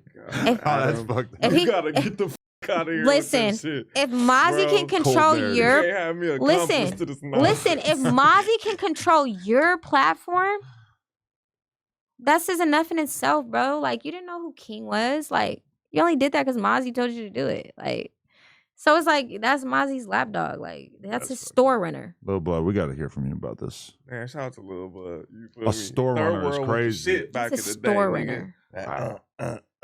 Third world. Lil Blood yeah. was the shit, nigga. He was the shit. I ain't gonna lie. I was a fan, but now I'm like, shit. I was in the dark for that. I've watched it now, but yeah. Shit. Why do you say you don't like bands? It's not that I don't like Stockton bands, not Norteño bands. It's not that I don't like bands. It's a lot of bands. It's a lot of bands. It's not that I don't like bands. I don't like his infrastructure. What do you mean? Like the Flyboys? She talking about the gangs. You hate all of them. Why? You're Fly K? No, I'm not Fly K. You're a Fly Exterminator? I'm not a Fly Exterminator. This nigga I don't have my credentials for that. So. Yeah, okay. I don't have my credentials. I like that. Don't false claim it. Yeah. Okay, I don't have my credentials. No. So I wouldn't be a Fly Exterminator. So, but I am not a part of their campaign. I don't campaign it. But I do like band. I like bands though. Like, he's really a cool dude. Like, when I did have like almost interactions with him, I would always like kind of dodge it. But oh yeah, he's dope. He's got good energy. Definitely good energy. Like, but his infrastructure is who I was having. So you watch. So now that he's got Mazzi hanging out in his videos, you're not with him. That's how you feel about that link up. Well, that's how I felt when Yada was on the FaceTime audio call on the video, and it was King in there, and I'm like, "What are you guys doing?" I love this King. Yeah, there's a lot going on. That's what I'm saying. You only scratched the surface. That's what I'm starting to realize. Yeah. Yeah, King's not a rapper though. He's just like a little mascot, and so King is like a Mozzy. See, that's why you go get wiped out.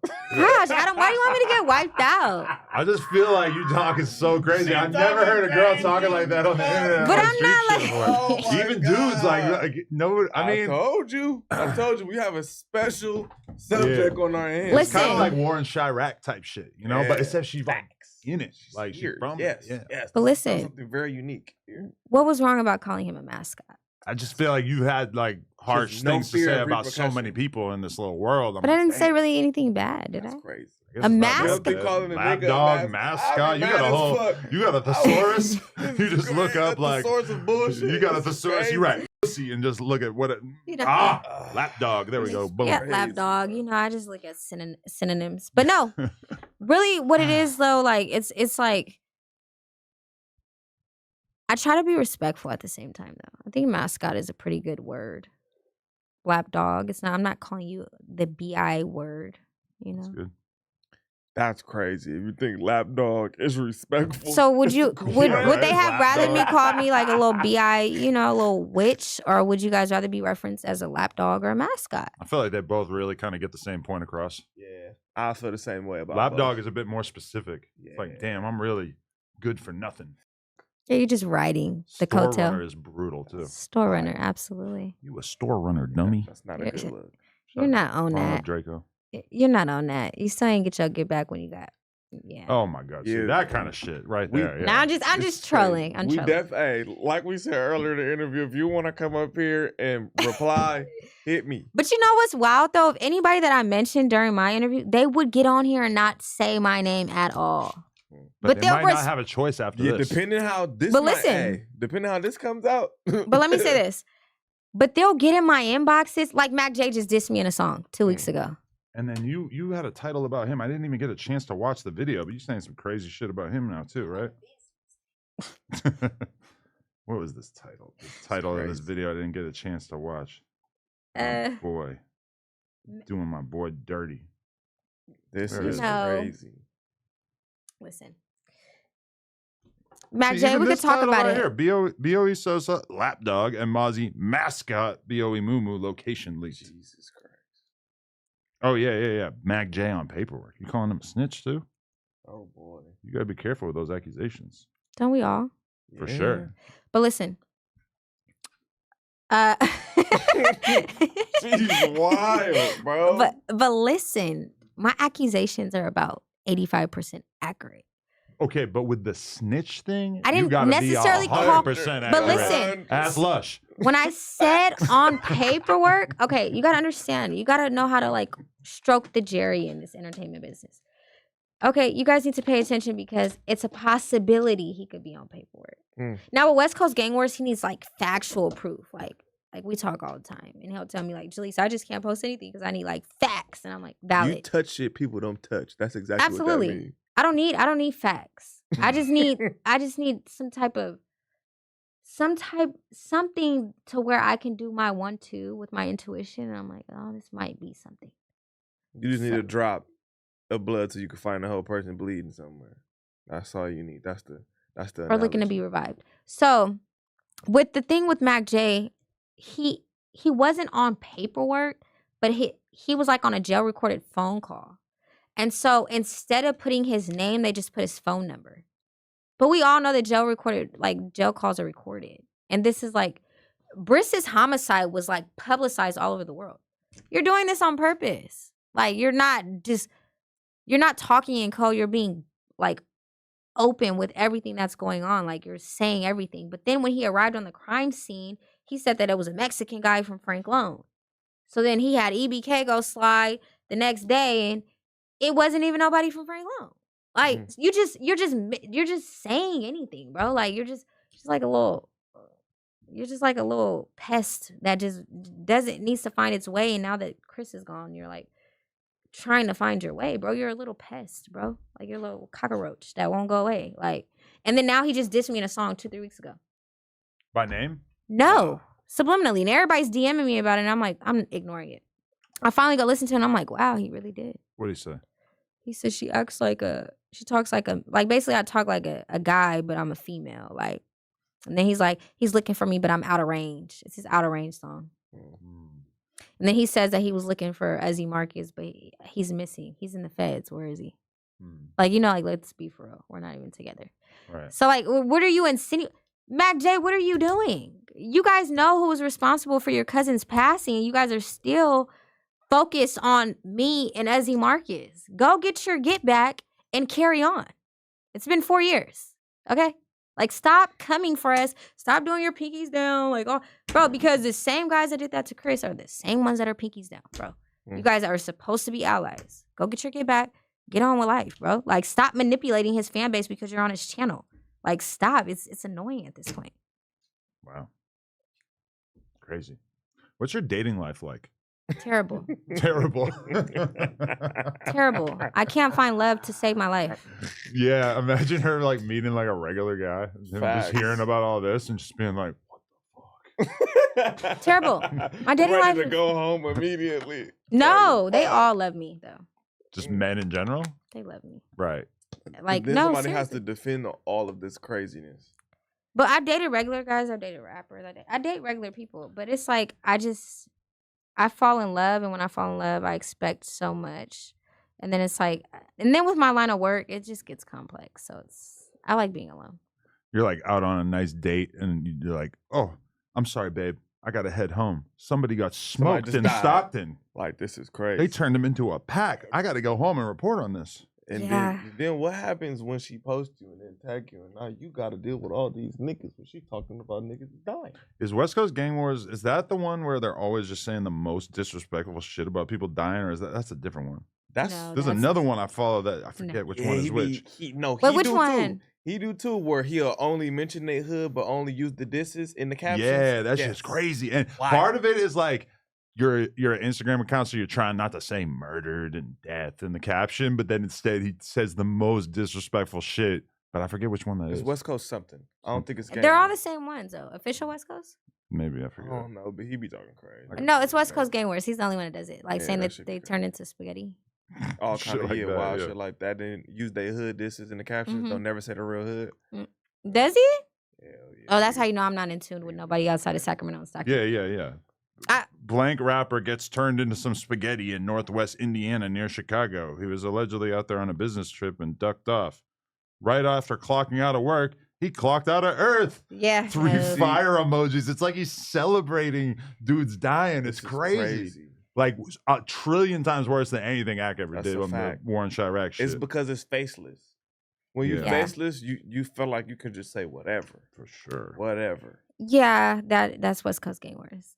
I respect his craft though, because I actually talked to him and he said the reason why he does it is because like bloggers are looked at as vultures, culture vultures, right? He told me like his explanation for it.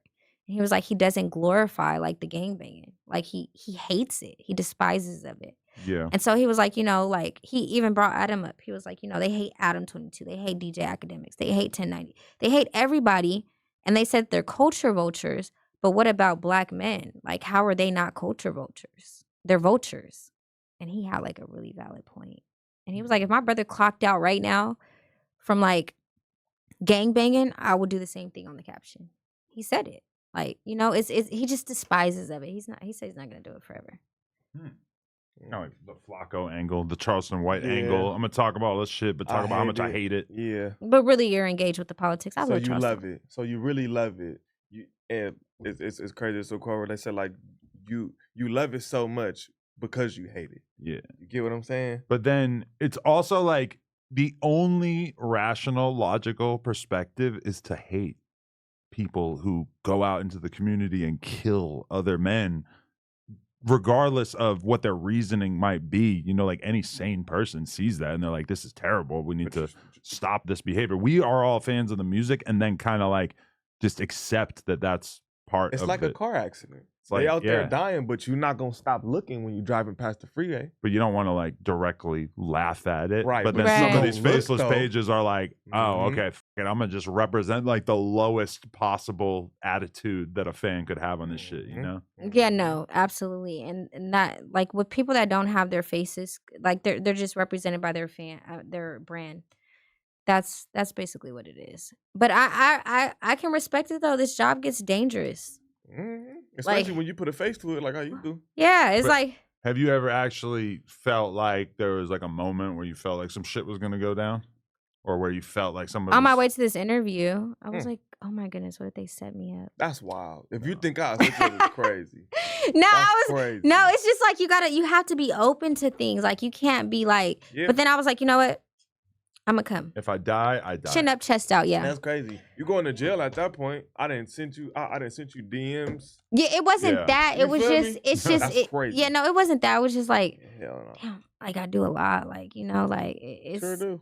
So it's like you always have to be cautious. Like that's you never know when something's gonna transpire. Like even like that's why I don't date. Like right now I haven't dated in so long. Cause I'm scared, and it's like it's not that I'm scared. It's just I'm cautious, and it's like I didn't think you guys were gonna set me up, but I was like, who's gonna be here? Cause I was here with Bosco one time. Oh really? Yeah, I came with Bosco. I think you had what's the guy's name? He was from Chicago. They say he got knocked out at McDonald's, and the next day the guy passed. She talking about the nigga from Lil Herb. Cairo. Cairo. He didn't get knocked out, right? He just got like accosted. It was very close. Where the nigga got socked and he banged his head in the Yeah, like it was something like that. And so I was here when Bosco came to that interview, and it was just a lot of people here. It do be a lot of people here. Yeah, so I was I work here. I know. Yeah, so I was just like, I didn't know who might have been, like, you know. How you feel working right here, being a nigga? You feel me? When you a nigga? When it was the news era and there was just like a random mix of people every day, it was just weird, tricky shit happening. Yeah. Especially being a nigga like me, and I get into I beef with damn near everybody. That's at least a part of why the news stopped to be a thing. It was just kind of like a little bit too much. Yeah. It turned into reality TV. Basically, because I would see little stuff on the internet, but it's just like, you know, you just never know. So that's why I was kind of more like on edge. Not on edge. I was just like, let me take a shot. Let me take a shot. You gotta prepare for the worst. Hope for the best. Prepare for the worst. But what the baby say, chin up, chest out. Whatever happens, happens. Like, that's kind of how I looked at it. How long you been in LA? Since 2021. Okay. And you like it better down here than up there? Absolutely. I love LA. Like, it's just home to me. That's when she could really start making these videos talking crazy. Man, I'll be in Sacramento making a video. Don't let me get a story. I'm in the car. Like, hold on, I'll be right back. I'm in the car. I recorded a lot of videos in the car. Half the videos were in the house. Half the videos were in the car. I'll be in Vegas, LA. I was even in Miami one time covering a story. So it's like, when I covered B.O.E. Sosa's best friend passing away recently, I literally was in the middle of like a online interview, and I was like, it popped up on my laptop, and I was like, the whole interview shifted. Yeah. Wow. I was doing an interview with I think his name is Jayron TV. I don't know. They do like music reviews. Yeah. From New York. Before I was gonna ask what your drug preferences are, like what your turn up is like. I feel like that would be kind of telling. You know, a lot of people would say that I was like on like glass or like black. But no, seriously, black. You know, you know, I'm a you know meth head. Let them tell it. Yeah, that's what some of your ops throw at you all the time. All the time. You're not giving me meth energy. No, at least not right now. No, but honestly, right now I take Klonopins. I'm more prescribed. They're prescribed though. What's that? Some personality shit? It's like Xans. It's like Xanax. Some personality shit. Anxiety. Yeah. So, and I really do miss smoking like marijuana, but I can't. And so that's drug test. Drug test. Yeah. Oh yeah. What happened with that? Yeah. How many DUIs you gotta get to have to get the breathalyzer? I was thinking about it. I'm like, it's way more than one. No, it's only one. For real? Only from one. 2018. What? I swear to God, it was my first one. It was not even bad. No car accident, no nothing. That's crazy. It was my first one. I wasn't even really I was at the limit, the legal limit. Like literally. And then they suspended my license, and I'm like, I can't be riding around with what I'm riding around with without no license. So. But what? So they just threw the book at you and gave you the breathalyzer thing too? I'm from Sacramento. Did you not get a lawyer? I did. And they still couldn't help with it? Damn. They threw the book at me. But Sacramento throws the book at everybody. Really? Damn, that's crazy. That's crazy. Yeah. I thought she was like maybe like 3 or 4 or some shit. That's what I was thinking. I'm like, I know a bunch of people. And I had it for 6 months. Really? Wow. It just came off. And it was wild. Like I would advise anybody not to get a DUI. Like that was the worst thing I've ever went through. Like breathalyzer to start your car is crazy. I couldn't every time. Yeah. That sucks. I'm arguing on live and I'm blowing into the breathalyzer and everybody's like, she's still on the breathalyzer. I'm like, that's crazy. But you still get piss tested just from a DUI? No, I had other cases prior. Like what? Like high speed chases. Oh my God. This is why I told you we barely scraped the surface of her crazy. Yeah, what? Brother. Yeah. I had a high speed chase. I got away though, but then I ran out of gas on the freeway. Like almost in LA. one. I was like 2 cities away. And Holy shit. Caught up to me. And so, yeah, it that went viral on YouTube too and TikTok. So this is why they put you on that breathalyzer so fast. No, the breathalyzer was already the DMV did it. How'd it go viral? You went on live? No, Manzo was recording me. I'm arguing with the police. It was like it was in LA. I was arguing with the police. I'm like, well, if you gonna just pop me, like basically. And so I'm on FaceTime with him because he's like at my house and like I have $15,000 in the safe. So I'm like, I don't know what's gonna happen. So just be ready to bail me out. He's recording as I'm like having this interaction with the like I'm like going through a real life situation. He's recording the whole thing. And then like 2 days later, when I got released, I posted like a bail, and then they arrested me again. They were waiting for me, and they just followed me.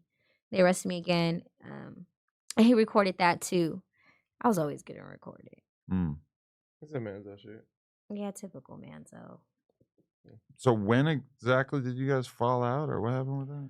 When he dropped my address. Oh, okay. So it was my address that he dropped, not Treyway's. Why did he? But why did who did he give your address to? What led to that? He gave it to DC. It wasn't even like nothing serious. Oh. Yes, but DC, he was upset with Manzo because Manzo was kind of like taking over the LA scene with blogging. Yeah. I only met him a few times, but I talked to him on the phone quite a few times, but he was everywhere. Everywhere. But did he fall back on doing content or what? I don't know. I ain't thought about him in a few years. I think he just moved because he was living here. When I'm just going to be honest. They told him he couldn't come back to LA. Who told him that? The Hoovers? Yeah. Really? And I felt so bad. I was like, oh my goodness. But he dropped my location, but like DC was into it with Manzo. So he like, I don't know how he did it, but he photoshopped it. But I don't get how he even got where they hang out at. So it was kind of hard for me to believe it. But then when I got confirmation, I was like, but like at the time I was not messing. I still don't mess with Manzo. But like right is right and wrong is wrong. Like he didn't drop Treyway's location. I can be honest. He didn't. It was my location. But because it was already circulating, it just fit the narrative. So even though you've been living here, though, you don't really cover LA politics? Or no. You're not really super interested in that stuff? Well, I talked to Big Sad, like, I want to say like a month or two ago. Mm-hmm. I wanted to, but I just feel like LA is a little bit, it gets more political. Mm-hmm. True. I know Sacramento. I know Stockton. I don't know LA. Like, I don't want to be out eating and then like... On hood, this the woo woo. Hold on, chill out. You know what I'm saying? Like, I don't want to be eating like on hood. Like, what you mean on hood? Like, what hood? I don't know what you got going. And then out here they don't have no. They just I'm scared of LA when it comes to like. I don't know. I get a little scary. I would have to live outside of LA to cover LA. Interesting. Especially how she covers shit. Right. Yeah, because I'm going to get straight to it. Like, you're going to know who murdered who, and you're going to know, like, who was on what skit, and you're going to know who robbed who. I'm going to get into detail. I don't want to ever date a girl who uses the word skit in that way.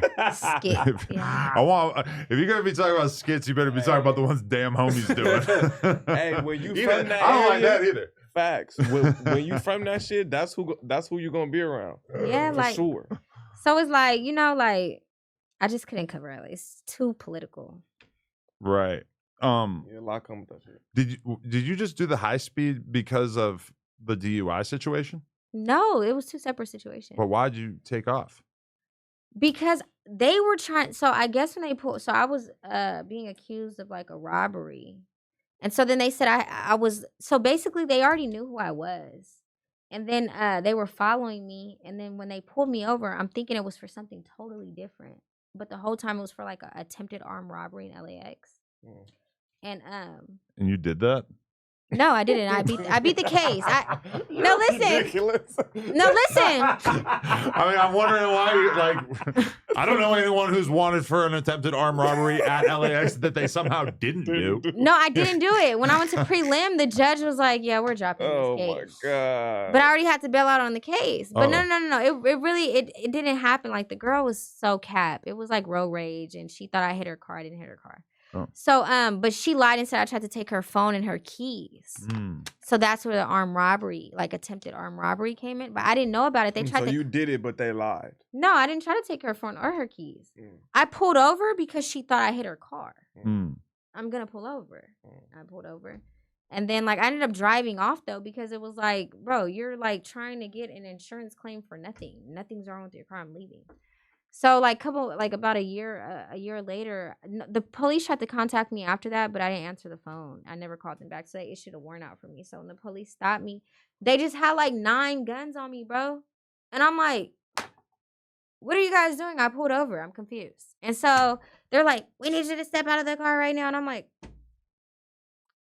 yeah, no, I'm not gonna do this. And so then I'm like, so then I'm looking at my brother and I'm like, and then he's like trying to get out of the car. I'm like, get your bitch ass in the car. And he get in the car and I'm like, all right, if they don't put their guns up, I'm gonna leave. And so then like they were just like sitting there with their guns still like this, and like the guy was trying to talk to me. It's like 9 cars behind me. And then I was like, all right, you guys are gonna put your guns up, and they're like, get out of the car. And I'm like, all right. And then I just kicked one. I would have lost him. I did lose him. That's why.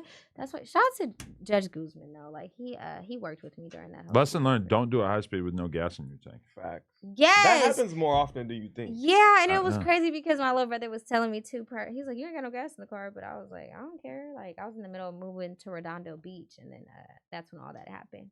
And it was no gas in the car, and I didn't know. I was so high off a perk.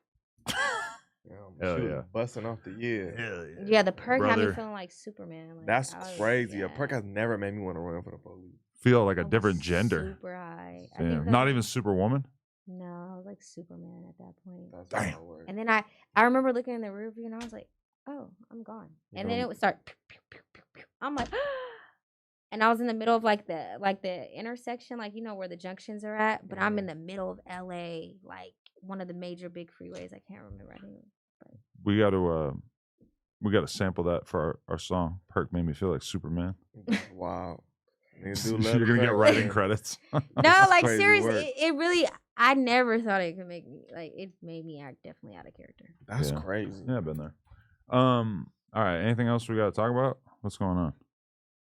What you got coming next? What's next? Honestly, I don't know yet. I kind of just go with the flow. Whoever makes media coverage first.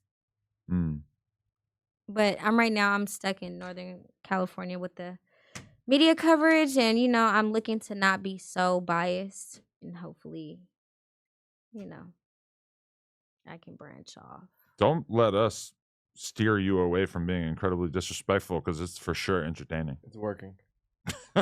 I would never change who I was. But it's like, you know, as you start to grow, you get older, you're like, okay, I can't keep like, even when 6-0 passed away, B.O.E. Sosa's best friend. A couple days ago. Yeah, I didn't like, fucked up. A part of me wanted to really troll, but I was like, I knew him too, so it kind of like hit home. And I was like, yeah, no, I mean, I'm going to cover the story, but not like how everybody thinks I'm going to cover the story. So, you know, it's like, I don't know, it just depends. It depends, but I'm going to always be me, like, just don't take me out of character. I guess I'm always in character. Deal. Jaleec, thank you for your time. This was a very fascinating interview. Facts. Thank you, Suspect, for setting this up. It was very interesting. Hell yeah. I already knew this one. I already knew she's crazy. So I already knew this was. I can't wait to read the comments on this one. A lot of crackheads. 304s. Bad mom. We're serving fiends.